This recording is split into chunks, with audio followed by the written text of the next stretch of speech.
Considering that I consider myself somewhat conservative African woman coming from a conservative culture. I might not be all that conservative, but I give myself 70% of being conservative, you know. It was uncomfortable.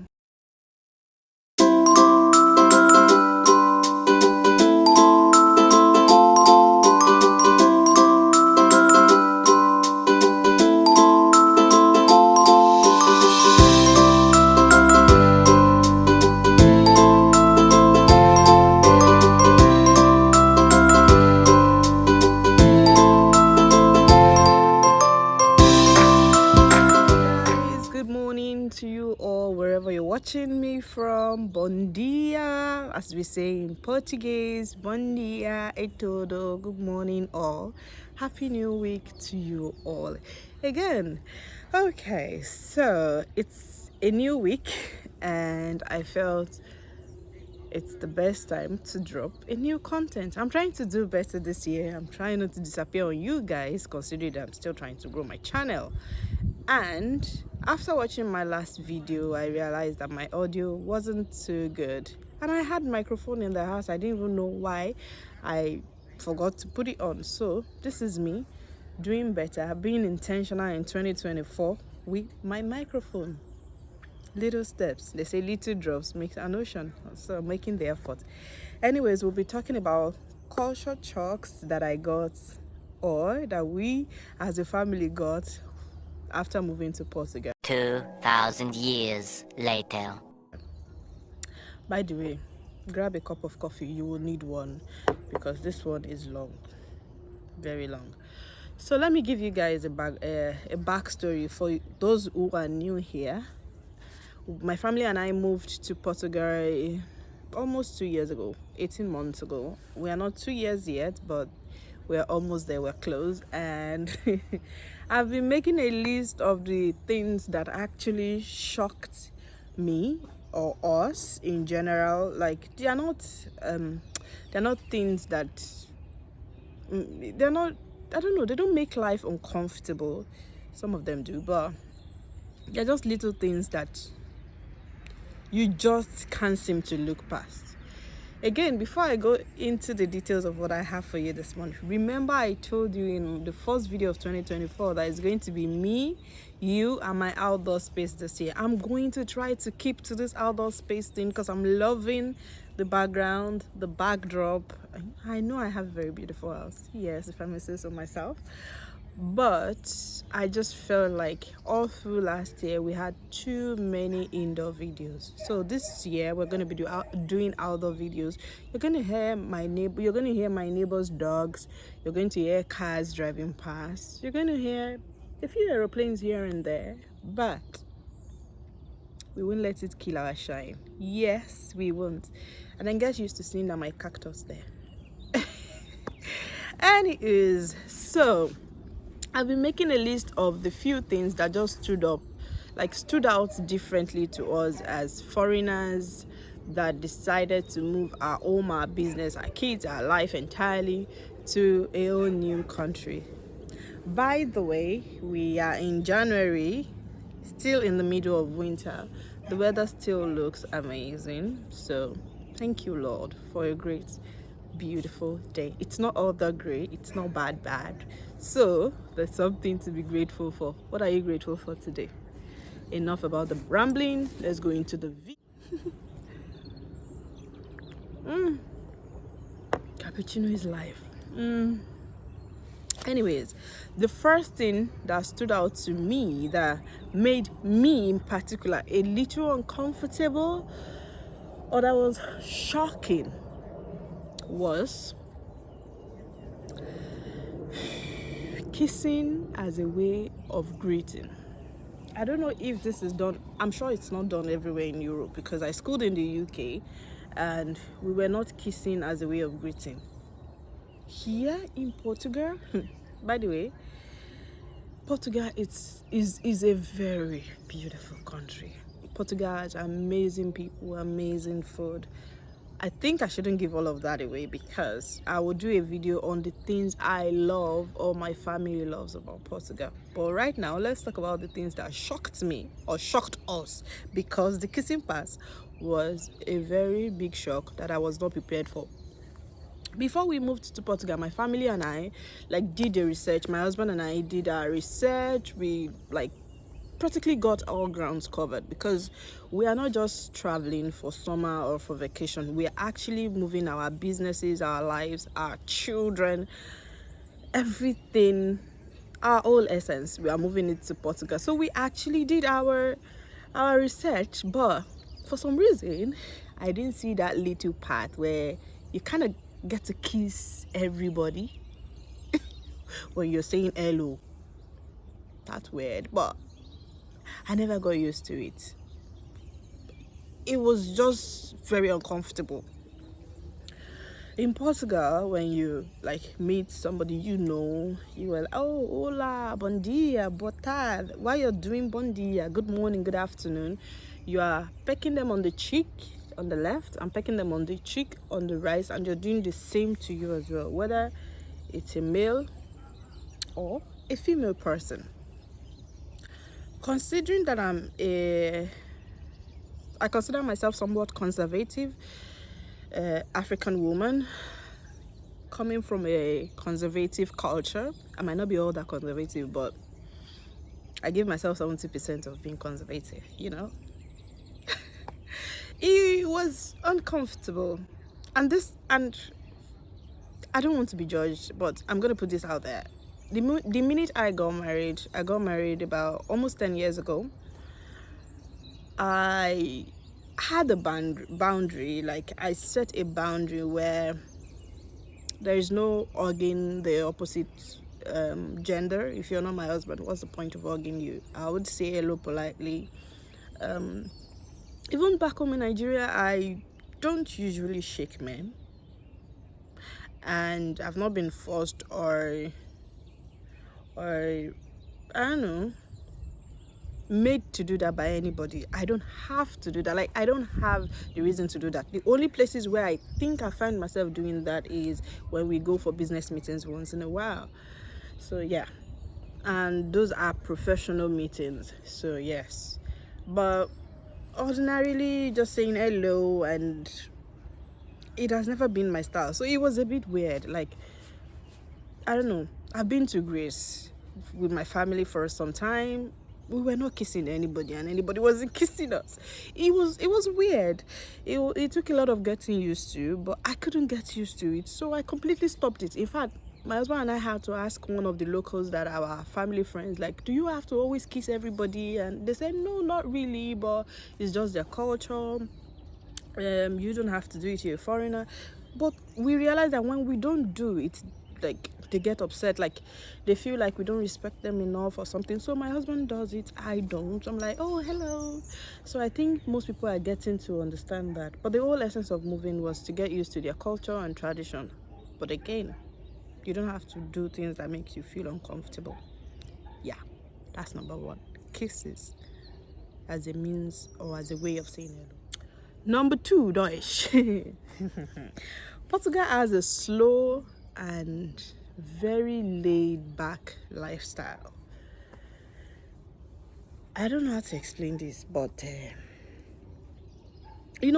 definition of slow to so many people is, I don't know, the dictionary gave us one meaning as the definition of slow, or the meaning of slow, but the kind of slow that is in Portugal is, so this while we were doing our research, we knew Portugal was slow, we knew there was bureaucracy and all of that, but nothing prepares you for the actual slow motion, because it's not just slow, it's coming to a complete halt, almost, when you're driving and you're gradually just pressing the brake and it's almost coming to a complete stop. Yeah, that's the kind of slow. Nothing prepares you for that. The kind of slow where sometimes you feel like, is anything just going to, are we going to get anything done? If you're supposed to get 20 things done like a normal human being in a year, if you live in Portugal like I do, you'll probably get 2 or 3 done. And that's not because you're not good enough, and that's because you're not doing enough. It's just that the outside factor are not just making it possible for you to do anything, like anything at all. Ask anybody. You read it online, you see people talk about it, but if you've not lived in it,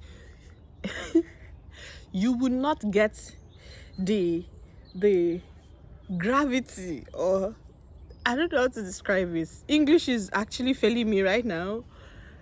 You won't get how huge this slow motion thing is. But the good thing, it has a good side of it. As there's nothing in life that has a bad side and doesn't have a good side. There's always pro and there's cons to everything. And the good side of it is, if you're coming from a fast track way of life, like everything is fast, is bubbling, is whatever it is, it just has a way of just bringing you down, slowing you down. And in slowing down in a lot of things in life, you get to reflect. You get to develop an attitude of gratitude, because when things are so slow and then you eventually get them done, for some reason you will be very, very grateful. And for every human being to learn the heart of gratitude, of saying thank you, of just sitting back, reflecting, and just appreciating, is a huge plus to our lives as individuals. So Portugal is slow and laid back, but it also helps you learn to reflect better and to appreciate things better. And in doing that, you be the best version of yourself. Yeah, that's what I've learned. Number 3 thing. So this video might be very thing that came as a culture shock in Portugal is apron / uniform ladies. I don't know how to explain that. When I say apron / uniform ladies, they are the Googles of the community. Let me explain that by citing an example. Yes, that would help you understand it more. If you want to buy a house, let's say if you want to buy a business, you need to do due diligence about that business or that house or that structure. That means you need to get a lot of information that is going to help you in your decision making, aside from getting their tax, their NIF numbers, their financial situation. You want to really know, because sometimes they could make you believe that this business is really profitable, we have lots of customers, blah blah blah blah blah blah, this all the blast that you can get. If you want to really know the truth, look for the ladies in that area that wear aprons. Yeah, and you're going to get all the gist. I wrote them down so that I won't forget them. For example, I don't know how to say this. So there was one time we wanted to buy a cafe, and in Portugal, cafe is a big deal. Like everybody, like most people, 99% of the local population and foreign population as well, go to have their breakfast in the cafe. And cafe here is like a coffee shop. Yeah, your regular coffee shop is what we call cafe here, where you walk in and you get pastries, you get any type of coffee, cafe latte, cappuccino, espresso. Yeah, so we wanted to get a coffee shop. We call it a cafe here in Portugal, but we call a small coffee shop. It was on the markets. They wanted to sell it, so we were like, okay, it could be a side hustle. Like you get somebody to run it or retain the staff that is there right now, and it's like it will function on its own. And then we got the details of the place, and we went to our lawyer, and she said, "Oh, you don't need me to do any research. Just drive down to the area where the coffee shop is located and look for the apron ladies." That's a lawyer. That was coming from a lawyer, a real life, very intelligent, very, very accomplished lawyer. That's to tell you how effective they are. See, let me tell you, Google cannot help you much here.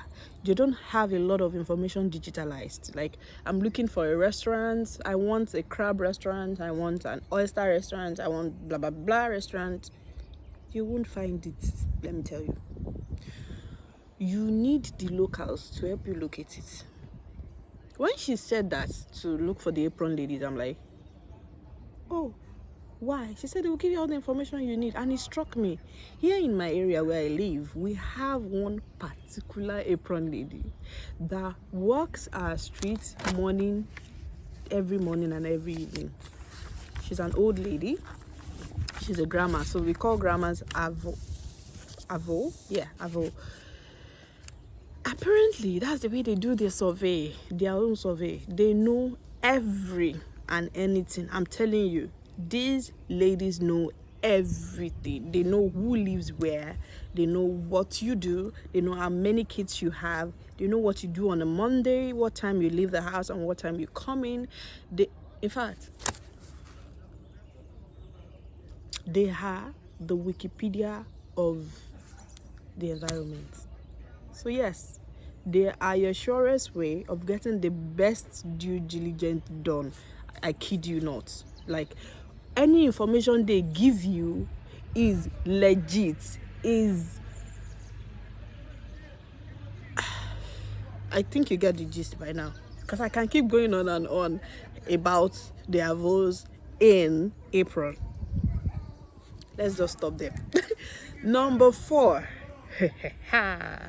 Word of mouth finds you everything. Like I said earlier, I think the 2 points, the number 3 and number 4, are like intertwined. You cannot, if you're looking for a restaurant for these, or you're looking for a store to buy lights, or you're looking for a store to buy couch, standard good couch, or things like that, like regular household things, or you won't find them because they are not on Google. Don't even bother. Look for a trusted local. Just ask them. You will see them tell you, go to so place, you'll find it there. Go to so place, you'll find it there.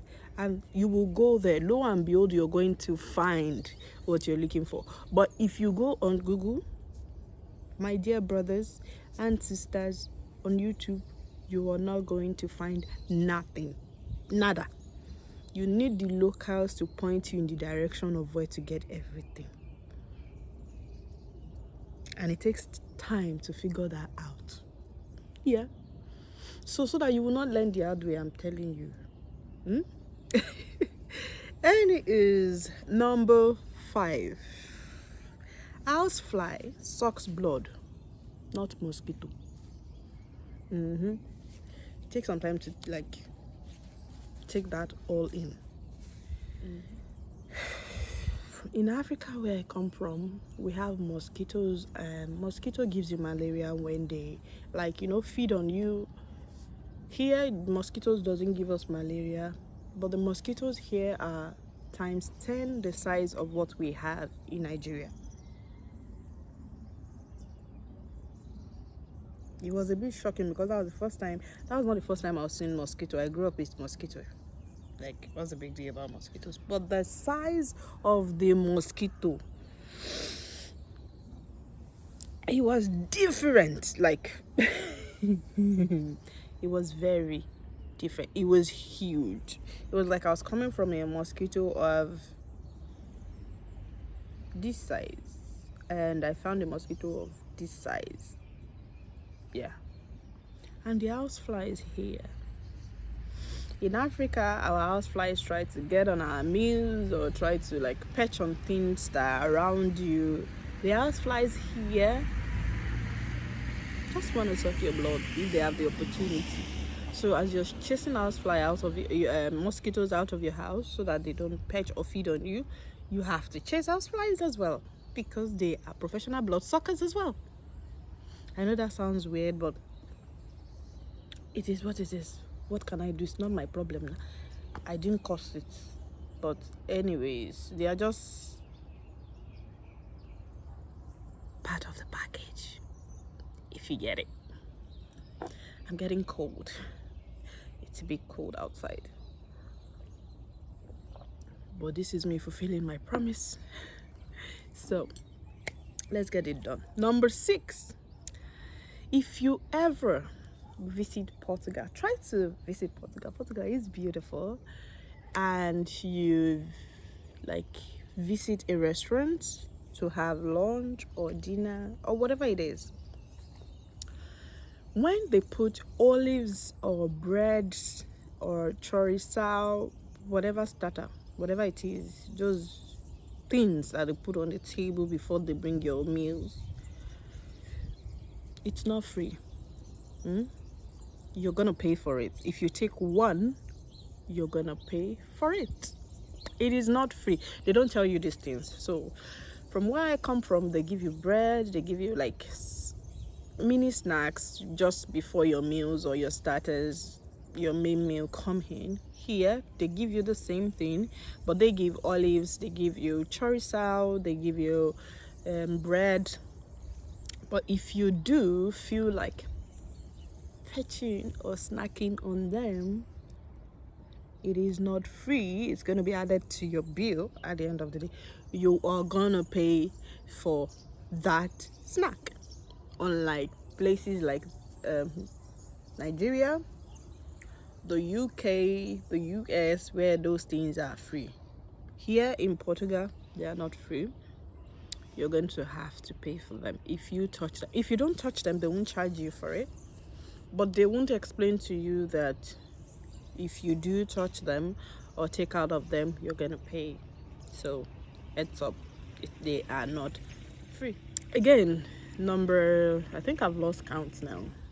I think we're in number 7. I think so. I'm not sure, but wherever we are, I think it's number 7. Lunchtime and dinner have different duration in Portugal.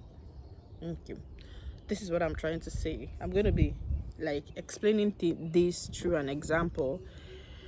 When we first moved to Portugal, we had a lot we were doing, and we were trying to set up our own, buy chairs, buy pots, buy spoons, buy plates. There was no time to actually do some cooking. So when it was lunchtime for us, most times the restaurants are closed. Sometimes when you enter, they'll tell you they're closing in 30 minutes, so please quickly make your order. And you're wondering, I don't understand, because the country where I come from, you can enter the restaurant at any time and they would serve you. Here it's not like that. Lunchtime is between the hour of 12 and 3 p.m. Anything after then, restaurants will be closed, and you have to wait till 8 p.m. when they'll be opened again for dinner. And yes, it's not a joke. It's everywhere. Whether you go to Lisbon, whether you go to Porto, whether you go to Guimarães, wherever you go to in Portugal, lunch is between the hour of 12 and 3 p.m. and dinner starts by 8 p.m. Those are the official hours restaurants are open. But you can go to cafes. Coffee shops are always open. There will always be pastry. There will always be coffees and juices. You can have that. But we didn't know that, so we suffered the burnt about 2 or 3 times, and we learned our lesson pretty quickly, and we adjusted, and now we are used to it. We still don't have lunch at 8 o'clock because I do a lot of cooking, so we have our lunch at between 6 and 7 p.m. because we need it to digest before we go to bed. I'm trying to lose some weight. I'm not going to add to it because I'm in Portugal. So yes, but the traditional Portuguese have their lunch anything from 8 p.m. and above, like between the hours of 8 and 10, and then they go to bed later after them, which is like 11-ish, I guess. But that's it here. So don't make that mistake. Go to the restaurant on time. One more thing. If you want to visit shops at that time, you might have to plan better before you leave your house, because that hour most shops are closed. Some close from 12 to 2, some close from 1 to 3, depending on when they choose their lunchtime. But between that 12 and 3, a lot of shops will be closed. I'm just saying, a lot of shops will be closed. If you ever plan on visiting Portugal this summer or next summer, or you want to move to Portugal, these little things will go a long way in helping your life and your decision making. But move to Portugal. Portugal is beautiful. It is beautiful. It's just these little things that might make you a bit uncomfortable at first, but it takes a lot of getting used to. Like everybody, when you move country, when you move or immigrate somewhere, they have a different culture than you're used to where you're coming from. You just need to get used to them. You need to be optimistic. You need to be open to learn new things, and that's the way it is. Anyways, point number 8, which is very interesting and very heartbreaking at the same time. In Portugal, the cost of labor is actually more expensive than the cost of material. If you're not into building or doing anything, you might not understand this. When you hire somebody to do a task or something for you, let's say in your house, maybe a pipe is broken, something is wrong with your toilet, or you just need someone to do like a paid job for you, like handyman around the house or your work or whatever it is. If that thing requires buying a material, which in most cases does, your material might cost maybe 5 euros, 10 euros, maybe, I don't know. I'm just trying to create a scenario here. The cost of labor will probably be times 3 or times 4 of what it costs to buy the material. Yeah. Labor is very extremely expensive in Portugal. Sometimes I've seen situations where we had to fix something and it would cost 3,000 euros to buy the materials needed for that thing to be fixed, and the labor costs 7,000 to 8,000 euros.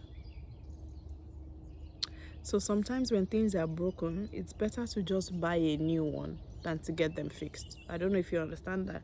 Sometimes when things get damaged and there are things that you could easily change or replace, it is actually better for you to like dispose of that one and get a new one, because the cost of getting it fixed is more expensive than getting a new is more expensive than getting a new one. Yeah, labor is extremely expensive. It's difficult to get labor, and when you do, you pay through your nose for them. That is something I can never get used to. It's heartbreaking, it's painful, and I just wish and I pray that it gets better. I pray it does. Point number 8, I think. Before you take any major decision when you're here, I think this is more to the residents or to people who are coming in here to live here. Before you take any major decision, check what the law says about them, because in this country, the laws change overnight, like this. Yeah. So let me tell you something. I'm coming from a country where we don't have enough laws to put things in place, and I'm currently living in a country where we have too much laws that are complicating everything. I don't know if that makes sense, but that's the situation. In Portugal, when you are doing things or you are like taking a decision or you have planned to do things, you have to actually go back to check what the regulation currently says about something, because you might go to bed at 11:59 p.m. last night knowing that the law says this particular thing about this thing I'm about to do, and today when you get people to do it, they'll say, oh, the law says, and you're like, no, we are reading the same law now. How can the law says? So yeah, at 11:59 or like at 12:01 a.m. last night, the law has been amended, and it has like annex 1, annex 2, annex, please check.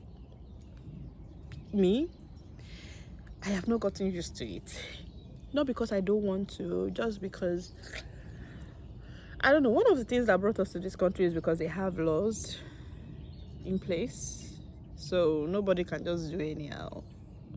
But then when it gets too much, I'm coming from a country where our lawmakers know their job, but they are refusing to do it for some reason. I don't know.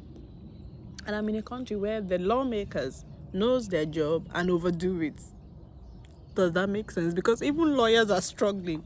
You hear lawyers say, I would have to check because they can't keep up. They can't keep up. How come if a lawyer that is trained in law, in Portuguese law, is unable to keep up with the Portuguese law, how do you expect me to be able to keep up? How? Anyways, yeah. Make sure you always check before you take any major life-changing decision, because sometimes even fixing your toilet, the rules about it might have changed to the type of toilet and specification of toilet you can put in a house of a size like this or a smaller size. I don't know, I'm just saying. Yeah, moving on.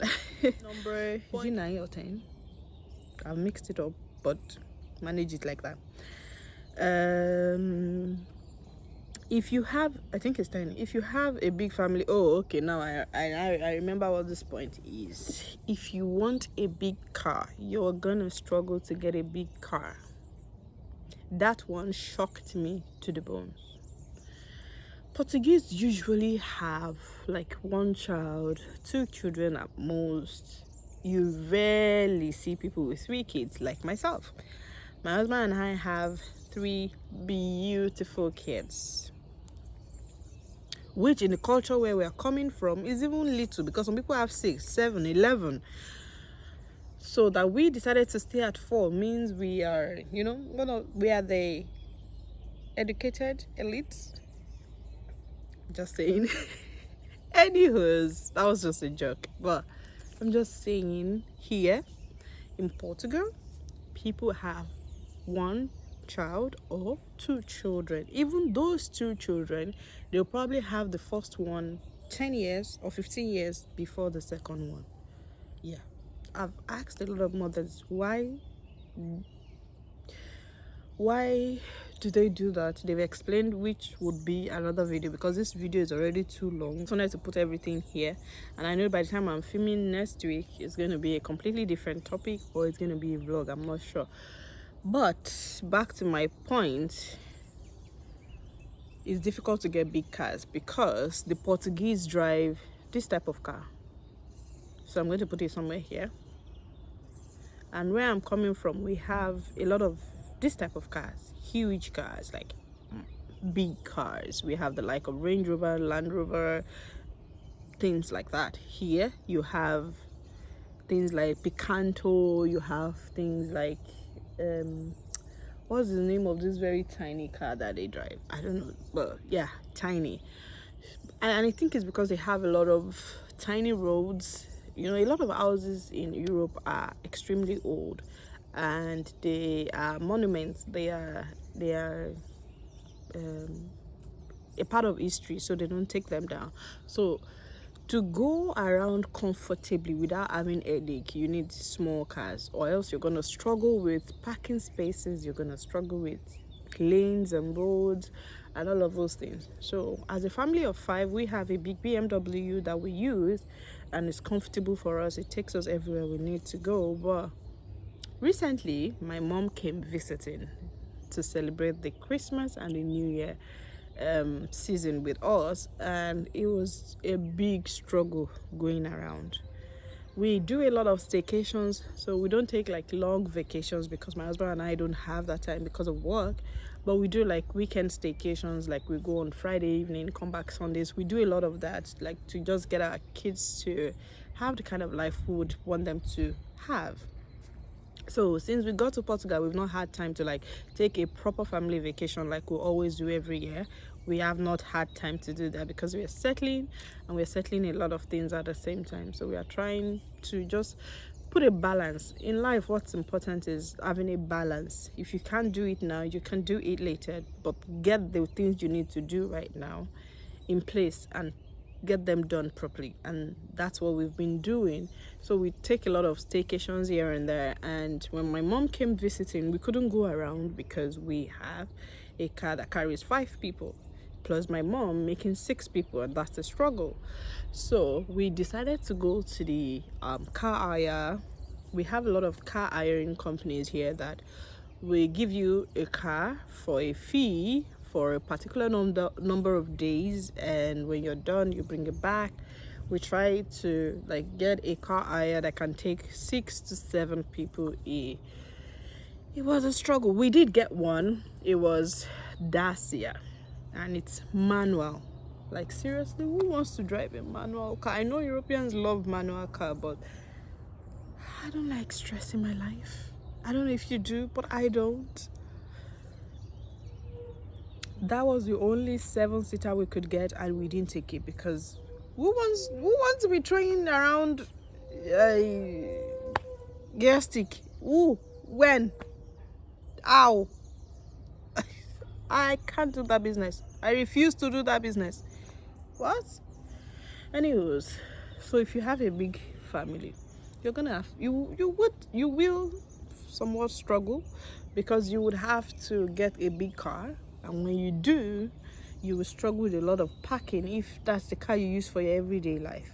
And if it's not the car you use for everyday life, if it's a car you just want to hire for vacation, you would pay through your nose. I remember one that we almost took was costing us almost 298 euros a day. Like, what the hell? And we're supposed to take it for 10 days. Was it 10 days or? Yeah, it was that Christmas period where we wanted to like hop on different Christmas markets, like go from spend 2 days in Lisboa, 3 days in Algarve. Like that was, we wanted to just like do different places and allow mommy see different places. And it was not as successful as we wanted it to be, but we did try our best. We spent a lot, but we did what we could. There was a time that we wanted to take a trip to Caldas, Foz to be precise, and we just wanted to do the beach in winter. It's winter, but Portugal beach is beautiful, so we wanted to do the beach in Foz, and we had to hire another car, a smaller car that cost us 10 euros a day, because why would we pay 298 euros a day for 4 days? Why should we do that? Why? In this economy that the inflation is here? No. So we hired a smaller car. It was an Audi A1 or something, I think. So my husband drove our car and I drove the Audi. So my mom was in the car with me and one of my kids, and the remaining members of the family were in the car with my husband, and my husband and I were on the phone. Like in the car, we were on the phone because the car has Bluetooth, so you could drive without having to hold your phone with your hand. And we're on the phone all the way, driving all the way from Leiria to Caldas. So it was still beautiful. We didn't really feel apart like that, like when you're driving in 2 cars. It still felt like we're in 1 car, but we made it work. We had fun. That's what's important. So what I'm saying is, if you have a big family, you might have to buy like Mercedes, those big ones that have enough space for your family, and they will cost you a lot because they are not readily available. If you understand what I'm trying to say, because the Portuguese don't have big families. Anyway, sorry. We have come to the end of this video. Thank you for staying all through to the end to hear me ramble, rant, gists, and just put all of that together, you know. My kids are off to school. I'm not going to work this morning. I have a meeting in the afternoon, so I'm taking my morning off to enjoy my coffee and have a chat with my community. Have an amazing day and week. Check me out on Instagram at Mommysboo, and I'm always on my story. I put a lot of what happens every day on my story, and I would like to know you better. Send me a DM. Let me follow you back.